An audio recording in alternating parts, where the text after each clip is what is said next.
In the world of Godzilla movies and kaiju media in general, the debate over whether computer-generated imagery, otherwise known as CGI, or suitmation is the better method of bringing these monsters to life, has been ongoing for years. In fact, this debate has been happening for well over a quarter of a century, ever since the release of the 1998 Roland Emmerich Godzilla film. Back then, the argument was, well, suitmation is obviously superior because that movie was no bueno. However, the tides have gradually been turning ever since the MonsterVerse came out. Even beyond that, we've had Pacific Rim and the 2005 King Kong film by Peter Jackson. Both techniques have their champions, each claiming that their preferred method best captures the essence of the king of the monsters. But is one truly better than the other?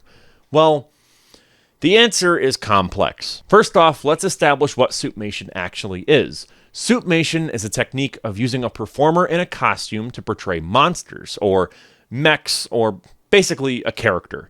It has been a staple of the Godzilla franchise since its inception in 1954. The original Godzilla film, directed by Ishiro Honda, introduced audiences to a man in a suit stomping through meticulously crafted miniatures, creating a sense of scale and destruction that was groundbreaking for its time. This method gave Godzilla a physical presence, a tangible reality that connected with viewers on a primal level. However, someone that often gets left out of this conversation is Eiji Tsuburaya, who acted as the director of special effects on every Godzilla film from 1954 to 1965. Technically, his last film credit for Godzilla was Ebra Horror of the Deep, but it's been disputed that Sadamasa Arikawa was more or less the actual director of special effects for that film, but semantics aside, Tsuburaya was an innovator of his craft. The methods that he innovated have been used to this very day in suitmation and tokusatsu. They have very strong roots in the attitudes and discipline of Eiji Tsuburaya. Hell, many consider him to be a pioneer or the outright inventor of this art form. There's this undeniable charm to suitmation as well as miniatures as a whole. The limitations of the technique often lead to creative solutions, giving the monsters a unique, almost tactile quality. The performers inside the suits imbued the creatures with personality, using body language and movement to convey emotion and intent. The suits themselves, often handmade and detailed, became iconic. Each iteration of Godzilla perfectly reflects the era in which it was created. However, I think we have to acknowledge the elephant in the room. And that's the hardship that the actors had to go through in order to make these movies in the first place.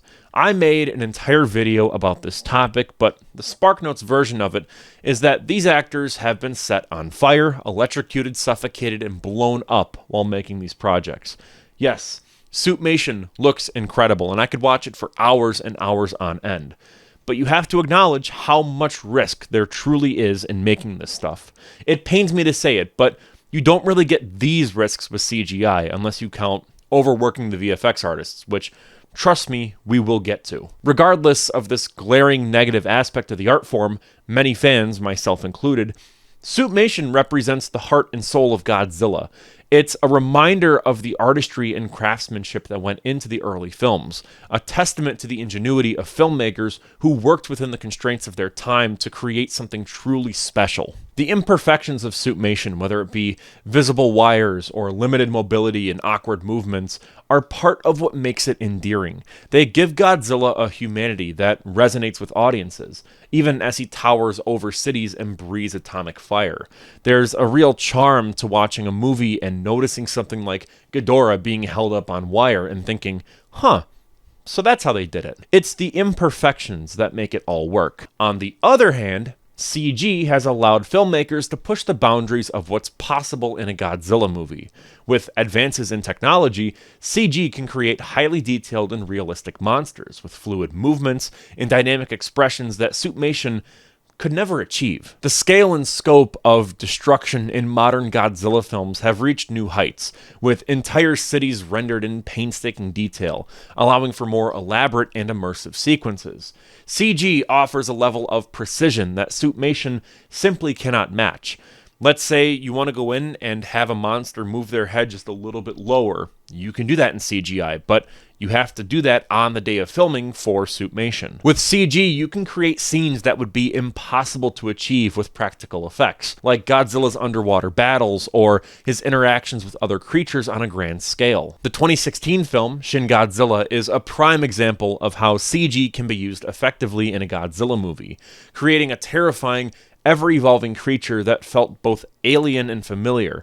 The meticulous attention to detail in his design, from the texture of his skin to the way he moved like he was a man in a suit, was honestly enhanced by CGI. I know they did build a puppet, and they built a lot of practical effects for that movie, but you have to acknowledge that the CG is really what kind of made it work in a lot of ways. Moreover, CG allows for more flexibility in storytelling. Directors can envision and execute scenes without being constrained by the limitations of a suit or a physical set that must be built around it. This has led to way more ambitious narratives and action sequences, like Godzilla x Kong: The New Empire, where Godzilla's power and scale are like nothing we've ever seen before. The final battle sequence in Hollow Earth in that very film could not have happened in the way that the filmmakers envisioned if they were to use Suitmation, for better or for worse. That isn't a knock at one medium or claiming that CGI is better, but rather, I'm just stating the obvious. For the purpose of the narrative that they were making, they needed to use CGI. In a lot of these debates, I feel that a lot of people disregard CGI as just inputting information into a computer and then the computer just shits out the final product. And that's not at all how it works. A lot of people use words like soulless to describe CGI, but I mean, sure, there are examples where you could say, wow, that looks really bad. That looks soulless. That looks, terrible. But here's the thing. CGI, or VFX, is an art form in and of itself. Regardless of your preference, right? Like, if you hate CGI, fine. But you have to acknowledge that VFX artists deserve way more credit, whether that be better working conditions, better pay, and better recognition in regards to awards and accolades. They really do get the short end of the stick when it comes to the film industry, and that is not okay. Here's another thing that I really don't like. This entire sort of debate often frames CG and Suitmation as opposing forces, but the reality is, both techniques have their strengths and can complement each other. We've seen a mix of both, where practical effects are enhanced with CGI. A shining example of this is Jurassic Park. It's a film that featured both incredible CGI and incredible practical effects that still hold up really well. I honestly think that they hold up better than most of the Jurassic World movies. I mean, when you really think about it, using CG and practical effects together, it's like blending chocolate and peanut butter. It just works. The recent MonsterVerse films have also somewhat blended the two, using motion capture to retain the physicality of Suitmation while enhancing that and, using CGI to do the rest of the work. This hybrid approach allows filmmakers to capture the best of both worlds, the tangible presence of what feels like a man in a suit and the versatility of CG. Personally, I don't think we need to be going back and forth and arguing about which method is better when both have proven themselves to be effective in telling a competent story while also being realistic and functioning on their own. For every Pacific Rim, you could easily say, hey, look at Reptilian. Or for every Godzilla vs. Biollante, you could say, hey, look, Godzilla's Revenge. It's a debate that could go on forever, and frankly, I don't have time for that. I know it may sound underwhelming or like I'm fence-sitting, but that's my honest opinion. At the end of the day, what matters to me is whether or not it's effective in telling a story. Going beyond all the American films, Godzilla Minus One and Shin Godzilla use a ton of CG and it works extremely well. Could they have used a practical suit? Sure, but why should they if it suits the overall film? Meanwhile, movies like Terror of Mechagodzilla and Godzilla vs. Biollante are masterclasses of Suitmation and miniature work. CGI is gradually overtaking the kaiju landscape in film, but that doesn't mean Suitmation and practical effects are dead. In fact, far from it. The Ultraman series is still going strong in that regard. Kaizo Murase's latest film that dropped earlier this year, Brush of the God, also has some mind-blowing practical effects.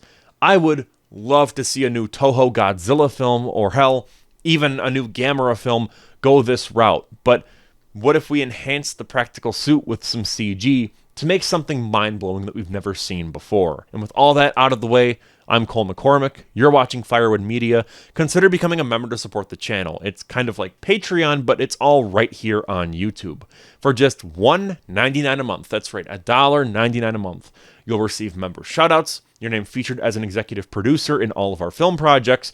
There's going to be members-only videos as well as exclusive behind-the-scenes content that you won't find anywhere else. Plus, enjoy exclusive production updates and photos straight from the heart of Firewood Media. You don't have to if you don't want to, but it's an extra perk if you want to support the channel while getting some unique content in exchange. Either way, thank you so much for watching, and I will see you in the next one.